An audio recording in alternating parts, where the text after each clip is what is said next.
여러분, 이런 말이 있습니다. 봄을 이기는 겨울은 없다. 봄이 드디어 왔나 봅니다.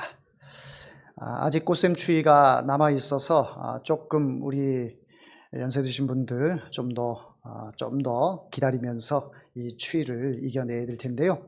여하튼 꽃샘추위가 기다려서 또 이번 주에는 어느 지역에는 눈도 온다고 하고 마지막 또 겨울비가 아닌가 싶기도 한 그런 한 주가 될 것 같습니다. 그럼에도 봄은 여지없이 겨울을 이기고 우리들 가운데 찾아왔습니다. 때가 되니까 이렇게 봄이 옵니다. 우리 예수님께서 말씀하셨어요. 때가 참에 하나님께로 나아갈 자들이 분명히 그 때가 되면 하나님 앞에 서게 되는데, 그 때는 우리에게 분명히 임할 것이고 우리에게 다가올 것을 말씀해 주고 계십니다. 주님의 그 때를 바라보며 오늘 힘들게 살아가고 있지만은 이 힘든 것을 이길 수가 있습니다. 공중 권세 잡은 이 사단의 세력이 아무리 추운 겨울 날씨와도 같이 우리의 마음의 얼굴을 에이는 그 추위를 준다 할지라도 성령의 봄바람이 여러분들을 함께 하시니 반드시 이길 줄 믿습니다. 이 나라에도 봄이 올 줄 믿습니다. 아직은 추운 겨울 날씨와도 같은 꽁꽁 얼어붙은 것 같은 이 나라의 정세지만 이제 곧 봄이 올 것이고 또 이 나라도 하나님께서 다스리시고 통치하시는 그런 나라가 오게 될 줄 믿습니다. 이를 위하여 우리 계속해서 기도하면서 하나님의 자녀로서 자긍심을 가지고 이 나라를 사랑하는 마음으로 여러분에게 주어진 그 삶에 최선을 다하며 살아갈 수 있기를 바랍니다. 봄바람이 불게 되면 우리는 좀 설레는 마음이 생기지요. 이제 봄바람이 불기 시작하면 이제 어디 봄나들이 갈까 이런 생각도 하게 되고 콧바람도 좀 쐬고 싶은 그런 마음이 들지 않겠습니까? 그런데 이런 와중에도 아무리 동풍이 불어도 자기와는 전혀 상관없다라고 생각하는 동물이 있으니 그 동물이 어느 동물이냐? 바로 말입니다. 말에게 있어서는 동쪽에서 바람이 불어오는 것이 나에게는 아무 상관이 없다라고 생각을 해요. 많은 사람들이 어떤 이야기를 해도 나와는 상관이 없다라고 생각들을 하는 것이죠. 이를 가리켜서 마이 동풍이다라고 이야기를 합니다. 또 알려줘도 깨닫지 못하는 사람이 있어요. 아무리 이건 이렇고 저건 저렇고 해도 깨닫지 못하는 사람, 알려고 하지 않고 알지도 못하는 그런 사람, 이런 사람을 가리켜 우의독경이다 이렇게 말을 합니다. 그래서 마이동풍, 우의독경이라는 말은 누가 알려줘도 관심도 없고 또 말을 해도 알지도 못하는 그런 쇠기의 경읽기, 우의독경이라고 하는 말은 쇠기의 경읽기라는 말이라고 하는 것입니다. 자, 오늘 본문에 바로 그런 사람이 나와요. 한 나라의 왕인데 그 왕이 마이동풍, 우의독경의 이 사람이 등장하는데 이 사람이 누구냐면 바로 요아스라는 사람입니다. 우린 지난주까지 남유다의 요아스에 대해서 말씀을 들었는데 오늘 본문에 나오는 요아스는 남유다의 요아스가 아니라 북이스라엘의 요아스입니다. 예후의 아들이 여호아스고 여호아스의 아들이 요아스예요. 그러니까 이스라엘에는 이름이 비슷한 이름, 같은 이름이 굉장히 많이 나옵니다. 그래서 그의 아버지가 누구냐를 꼭 봐야 돼요. 그의 조상이 누구냐를 꼭 봐야 이 요아스가 그 요아스구나라는 것을 알 수가 있습니다. 그래서 오늘 본문에 여러분들에게 말씀을 드리는 요아스는 북이스라엘 왕 요아스입니다. 남유다의 왕은 7살에 왕이 된 그 요아스가 있지만 오늘 본문에는 북이스라엘의 요아스다라는 것을 여러분들이 꼭 기억하시고 말씀을 들으면 또 은혜가 될 줄 믿습니다. 마이동품 우의독경의 사람이 바로 이 요아스라고 했는데 이 사람이 정말 마음속에 사랑했던 사람이 있습니다. 믿었던 사람이 있습니다. 존경했던 사람이 있습니다. 또 필요할 때는 꼭 요아스에게 필요한 존재가 있었습니다. 그 사람이 누구냐면 바로 엘리사였습니다. 엘리사.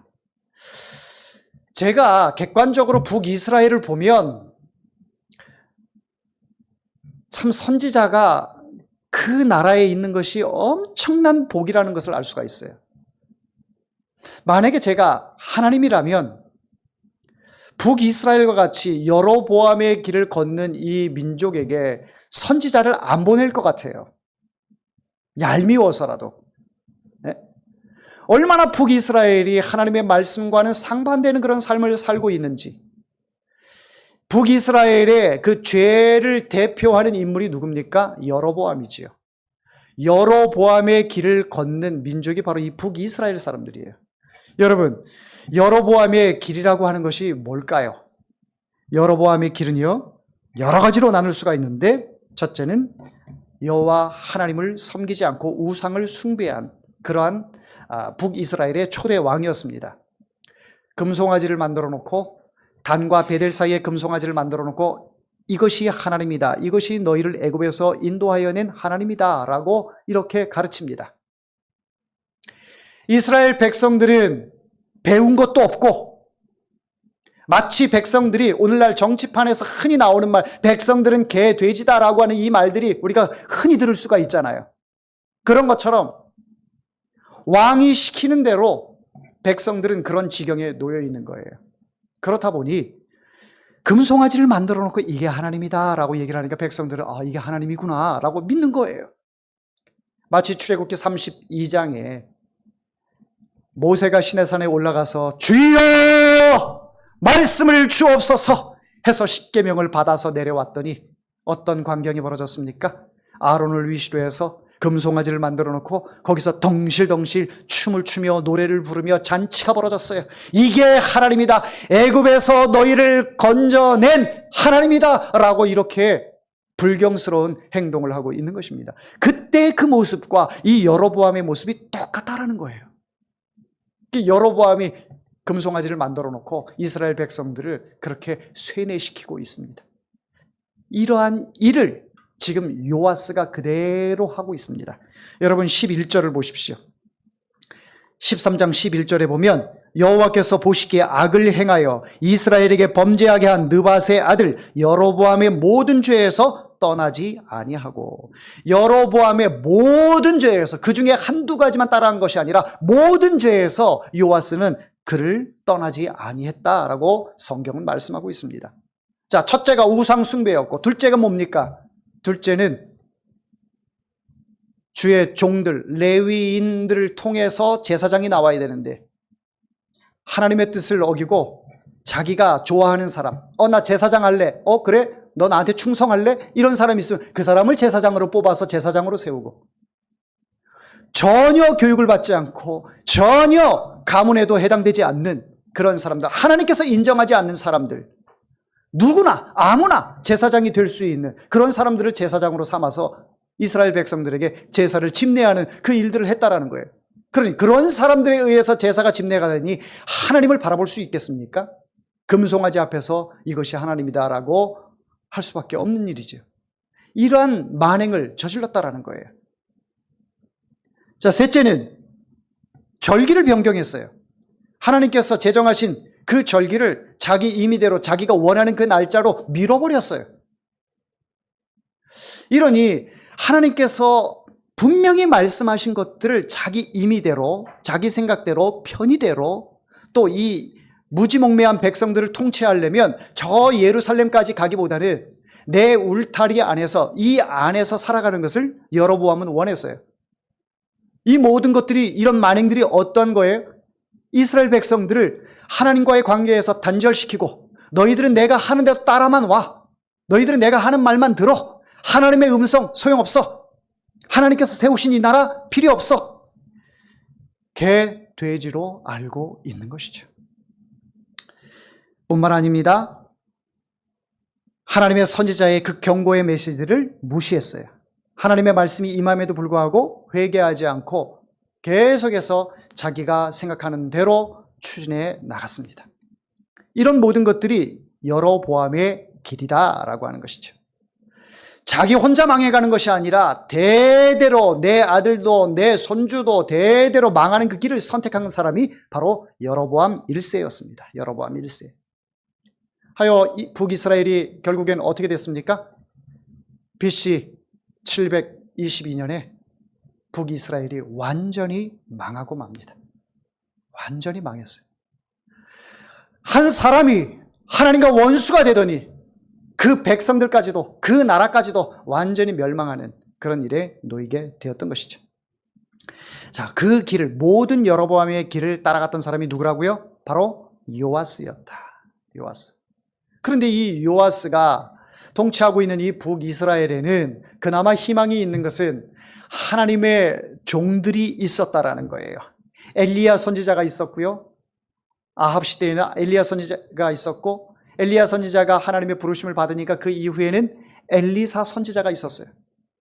이 엘리사 선지자를 통하여 그나마 이 나라에 희망이 있는 건데, 전쟁 때마다 엘리사 선지자의 하나님께 아뢰는 그 간구의 소리, 하나님께서 역사하심을 통하여 이 나라를 지킬 수 있었는데, 오늘 이 이중적인 잣대로 행동하는 요아스의 모습을 볼 수가 있습니다.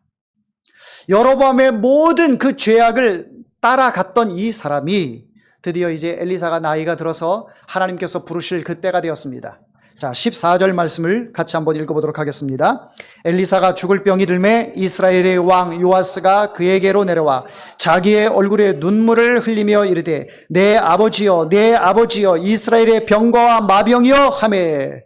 자, 엘리사가 죽을 병에 걸리니까 엘리사 앞에 찾아와서 얼굴에 눈물을 흘리면서 내 아버지여 이스라엘의 병과 마병이여. 이스라엘의 병과 마병이라고 하는 것은 이스라엘이 어떤 전쟁 가운데서도 당신은 그 어떠한 군사력보다도 더 강한 존재입니다. 내 아버지여 이러면서 눈물을 흘리면서 지금 슬픔에 빠져 있는 것을 볼 수가 있습니다. 여러분, 이 모습을 보면서 여러분은 어떤 생각이 드십니까? 여로보암의 그 모든 죄악의 길을 따라가는 이 사람이 하나님의 종이 떠나갈 때가 되니까 그 앞에서는 눈물을 흘리면서 제발 좀 떠나가지 말아달라고. 아직도 아람이라는 나라는 시퍼렇게 눈을 뜨고 이 나라를 쳐들어오고 있는데 그 권력 앞에 당신이 계속 살아서 이 나라를 지켜주옵소서. 눈물을 흘리면서 지금 안타까워하고 있습니다. 네. 너무 가증스러운 모습이죠. 자, 이런 모습을 보면서 엘리사 선지자가 뭐라고 이야기를 하느냐. 자, 우리 17절 말씀을 같이 읽도록 하겠습니다. 이르되 동쪽 창을 여소서 하여 곧 열매 엘리사가 이르되 쏘소서 하는지라 곧 쏘매 엘리사가 이르되 이는 여호와를 위한 구원의 화살 곧 아람에 대한 구원의 화살이니 왕이 아람 사람을 멸절하도록 아벡에서 치리이다 하니라. 예. 엘리사 선지자는 요아스의 그 바람을 실망시키지 않았습니다. 그래서 요아스 왕에게 이렇게 이야기를 하는 거예요. 활을 잡으십시오. 화살을 동쪽 창을 열고 그곳으로 쏘십시오. 그렇게 하면서 이 화살은 여호와를 위한 구원의 화살입니다. 이 말이 뭡니까?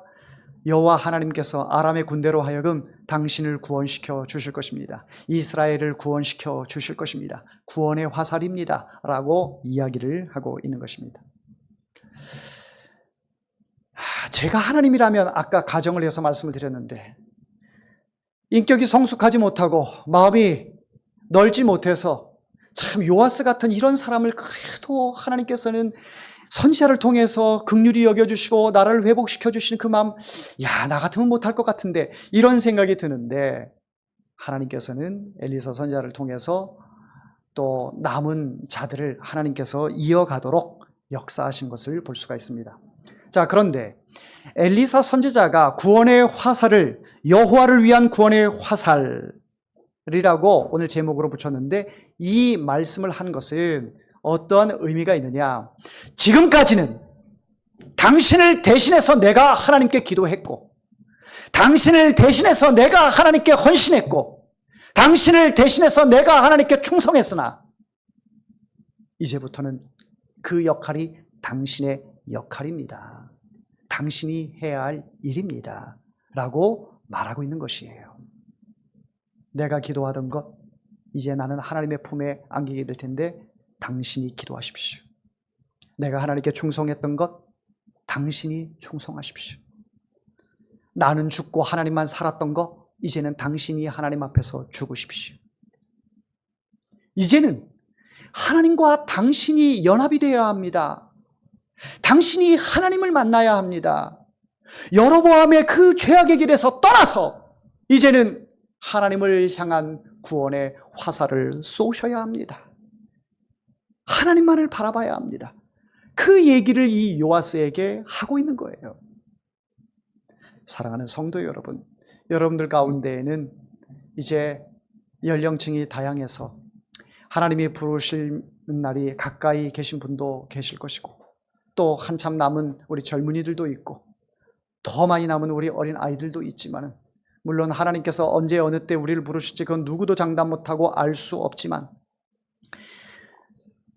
이제는 여러분들이 직접 하나님 앞에 아뢰는 자가 되기를 바랍니다. 직접 하나님 앞에 순종하고 하나님 앞에 충성하는 자가 되기를 원합니다. 그리고 여러분들의 자녀들이 직접 하나님 앞에 나와서 회개하고 하나님을 만나는 그런 은혜가 있기를 원합니다. 언제까지 부모가 자녀들의 뒷바라지를 세상에서 하듯 영적인 그 뒷바라지를 해야겠습니까? 헌금을 하는 것도 자녀가 직접 하나님 앞에 헌금할 수 있도록 부모님이 계속해서 해주던 그 시대는 이제는 종식하고 본인의 믿음으로 하나님 앞에 드릴 수 있고 본인의 이름으로 하나님을 찬양하며 하나님께 영광을 올려드릴 수 있는 그런 자녀들, 여러분들 떠나고 나면 여러분들의 자녀들 어떻게 될 것 같습니까? 여러분들이 하나님이 부르셔서 천국에 갔어요. 이제 자녀들이 여러분들의 신앙의 유업을 잘 본받아서 우리 부모님이 못다한 그 열심, 그 순종, 그 헌신, 하나님의 사역에 대한 그 사명감, 내가 잘 유지를 받들어서 더 예수님이 나에게 더 큰 일을 하리라 하신 그 말씀을 따라서 내 어머니보다 내 아버지보다 더 충성해야지. 우리 자녀들이 그렇게 돼야 하지 않겠습니까? 그런데 여러분들 그것을 확신할 수 있습니까? 여러분들이 떠나고 나면 여러분의 자녀들은 정말 하나님을 바라보며 내 어머니가 행하셨던 그 십자가의 길, 내 아버지가 행하셨던 그 십자가의 길 나도 따라가야지. 그런 자녀들이 얼마나 되겠냐 이거예요. 지금 엘리사 선지자는 이 요아스를 바라보며 그 심통한 마음으로 이 말씀을 하고 있는 거예요. 네가 하고 있는 거 다 알아. 네가 여로보암의 모든 죄악의 길을 따라가는 거 다 알아. 우상 숭배하는 거 알고 있고, 아무나 제사장 세워가지고 제사 드리는 거 알고 있고, 네 마음대로 하나님의 나라인 이 이스라엘을 네 마음대로 하는 거 내가 다 알아. 그러나 언제까지 나를 의지할 것이냐? 내가 이제 곧 하나님의 품에 안겨서 저 천국으로 갈 텐데 나 떠나고 난 뒤에 너 어떡하려고 그러느냐? 지금 그 마음으로 엘리사 선지자가 이야기를 하고 있는 거예요. 엘리사 선지자가 요아스에게 이 말씀을 하고 있는 것입니다. 엘리사 선지자가 요아스에게 이렇게 말을 합니다. 18절에 또 이르되 화살들을 잡으소서 곧 집음에 엘리사가 또 이스라엘 왕에게 이르되 땅을 치소서 하는지라 이에 3번 치고 그친지라. 하나님의 사람이 노하여 이르되 왕이 6번을 칠 것이니이다. 그리하였다면 왕이 아람을 진멸하기까지 쳤으리이다. 그런즉 이제는 왕이 아람을 3번만 치리이다 하니라. 화살을 치라고 얘기했는데 요아스가 3번을 쳤어요. 이렇게 화살을 3번 쳤어요. 그랬더니 화를 냅니다. 저는 이 구절을 말씀을 보면서 이게 도대체 무슨 의미일까? 분명히 엘리사 선지자는 요아스에게 6번 치라고 말씀하지 않았어요. 화살을 치라라고 말씀을 했어요. 그랬는데 어떻게 보면 1번을 쳐야 할지 3번을 쳐야 할지 5번을 쳐야 할지 그걸 누가 알아요? 그런데 요아스는 3번 땅땅땅 쳤는데 화를 냅니다. 화를 내면서 뭐라고 얘기를 해요? 6번 쳤다면 왕이 아람을 진멸하기까지 쳤으리이다. 요아스 입장에서는 억울합니다. 선지자님, 그럼 처음부터 다 6번 치라고 얘기를 하시지. 그 말씀도 안 하시고 난 그래도 성기껏 3번을 쳤는데 그걸 가리켜서 이제 3번만 아람을 이기고 말 것이다라고 이렇게 이야기하는 것은 너무 불합리하지 않습니까? 이렇게 따지고 들 수도 있는 것이죠. 이 본문을 통해서 많은 또 목회자들이 이 믿음이 부족해서 그렇다, 뭐 이렇게도 설명도 하고 또 신학자들도 그렇게 표현하는 그런 분들도 많이 있습니다. 한 번을 쳤다고 해서 부족한 것이 아니고, 3번을 쳤다고 해서 부족한 것이 아니고, 5번을 쳤다고 해서 많이 넉넉히 확실하게 친 것도 아니라고 저는 생각을 합니다. 중심 가운데는 이 엘리사가 화살을 치라라고 이야기한 것은 여로보암의 길을 청산하고 하나님의 길을 바라보고 하나님만을 따르라라고 하는 그런 의미이지, 화살 숫자를 몇 번 치는 것에 그 의미가 있는 것이 아닙니다. 사랑하는 성도 여러분, 우리가 예수 믿고 구원을 얻어서 하나님의 백성으로서 하나님의 나라로 들어가는 것은 여러분들에게 있어 아무리 많은 예배를 드린다고 해서 그것이 주어지는 것이 아니에요. 아무리 신앙생활을 오래 한다고 해서 그것이 주어지는 것이 아닙니다. 한 번을 하든 10번을 하든 10년을 하든 100년을 하든 중요한 것은 여러분들 마음속에 예수 그리스도께서 좌정하고 계시느냐, 이것이 중요한 겁니다.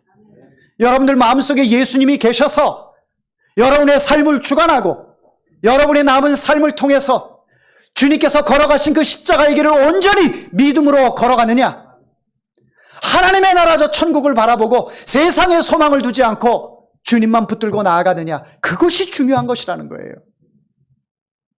예배 많이 드리는 사람은 천국 가고 예배 많이 드리지 않은 사람은 지옥 가는, 그런 내용이 성경에는 없어요. 단 우리가 매주마다 또 매주 안에서 힘을 내서 주중에라도 또 가정에서라도 하나님의 말씀에 힘입어서 하나님께 예배하고자 하는 그 마음은 우리가 날마다 성령 충만하지 않기 때문에, 우리의 인생의 본연의 모습이 계속해서 드러나기 때문에, 내 속에서 나의 본성, 죄악의 이 본성이 계속해서 드러나서 성령께서 역사하시지 않으면 나는 쓰러질 수밖에 없고 넘어질 수밖에 없기 때문에, 그래서 하나님의 인도하심을 구하면서 하나님 앞에 나와 예배드리는 것 아니겠습니까? 그래서 성경을 보고 이 말씀대로 살아야지 다짐하고 기도하며 나아가는 것 아니겠습니까? 여러분은 완전한 존재가 아니에요. 모든 사람은 죄를 범하였음에 하나님의 영광에 이르지 못하였다라고 말씀하고 있습니다. 우리는 죄인일 수밖에 없고 그냥 자연인의 이 모습으로 있다면, 아무것도 하나님의 얼굴을 구하지 않는다면 우리는 죄덩어리, 그 모순 덩어리예요. 그렇기 때문에 날마다 주의 얼굴을 배웁기를 간구하며 나아가야 합니다. 우리의 연약한 이 존재이기 때문에. 그래서 다윗도 하나님 앞에 늘 애통해하는 마음을 가졌어요. 비록 그도 살인을 저지르고 간음을 저지르고 많은 실수들을 했어요. 왕으로서 하지 못할 일들을 행했었습니다. 그러나 그의 마음 가운데는 애통하는 마음이 있었어요. 하나님 앞에 회개하는 마음이 있었어요. 하나님이 나의 아버지이심을 알고 하나님이 나의 구원자이심을 알지만, 그럼에도 불구하고 나는 실수할 수밖에 없고 나는 넘어질 수밖에 없고 또 죄를 지을 수밖에 없기 때문에 하나님 앞에 늘 시편 말씀을 통해서 고백하면서, 여호와 하나님, 나를 구원하소서, 나를 지키소서, 나에게서 얼굴을 돌리지 마옵소서, 이 고백을 끊임없이 하는 거예요. 여러분, 이스라엘 백성들이 다윗의 길로 갔다라고 하는 것은 하나님이 기뻐하시는 길로 간 것입니다. 하나님께서 옳은 길이라고 하신 것을 바로 다윗의 길로 걸어갔다라고 하는 것입니다. 다윗의 길이 뭐길래? 다윗은 완벽한 사람도 아닙니다. 실수가 많은 사람이에요. 보잘것없는 사람이에요. 그럼에도 불구하고 다윗에게 크게 장점으로 작용할 수 있었던 것을 자기의 실수를 인정하고 자기의 죄를 인정하고 하나님 앞에 회개하며 나아갔다라는 거예요. 하나님, 나의 완벽함을 인정해 주세요. 그러지 않았어요. 하나님, 나의 연약함을 불쌍히 여겨 주옵소서. 하나님 부르시는 그날까지 내가 하나님의 손 붙들고 나아가리이다. 이 고백으로 나아갔기 때문에 하나님께서는 그를 기뻐하셨고, 다윗의 길로 걸어갔다라고 하는 것은 완벽한 인간의 모습이 아니라 하나님 앞에 회개하고 끝까지 하나님의 손을 붙들고 나아가는 그 사람들을 가리켜서 다윗의 길로 갔다라고 이야기를 하는 거예요. 사랑하는 성도 여러분, 우리 모두는 다윗의 길로 걸어가야 합니다. 우리는 연약한 존재예요. 부족한 존재고 모순덩어리인 존재예요. 죄악 덩어리 그 자체입니다. 그러니 우리가 다윗의 길로 걸어간다라고 하는 것은 내 자신을 자복하고 회개하고 통회하면서 십자가의 길을 온전히 따라가는 그 길이야말로 우리에게 어떤 환경이 와도 어떤 고난이 와도 이에 굴하지 않고 인내하면서 주의 십자가의 길을 걸어가는 것이 다윗의 길로 걸어가는 것입니다. 한 번을 예배를 드려도 주일마다 하나님 앞에 나와 예배를 드리는 여러분들 정말 하나님이 받으시기에 최상의 예배를 드릴 수 있기를 바랍니다. 저도 그런 마음으로 이 자리에 서기를 원합니다. 하나님의 말씀을 여러분들에게 선포할 때에 정말 이 설교가 마지막 설교다. 하나님께서 나에게 주신 은혜, 나에게 깨닫게 하신 그런 부분들, 나를 만나주신 그 예수님, 이 모든 것들을 여러분들에게 다 쏟아붓고 여러분들에게 다 말하기를 원합니다. 마지막 설교였으면 좋겠어요. 하나님께서 제 귀를 통해서 제 귀를 통해서 알려주신 것들 여러분들에게 이 입술을 통해서 전할 때에 이 말씀이 여러분들에게 마유동풍 우이독경이 되지 않기를 원합니다. 깨닫고 알아듣고 하나님의 말씀대로 살아가는 사람들이 되기를 원합니다. 우리를 구원하신 하나님의 은혜가 바로 우리를 통해서 하나님을 위한 구원의 화살, 우리가 이 땅에서 지금도 살아있고 또 하나님의 사역을 감당하는 이 모든 일들은 바로 여호와 하나님을 위한 구원의 화살이다라는 거예요.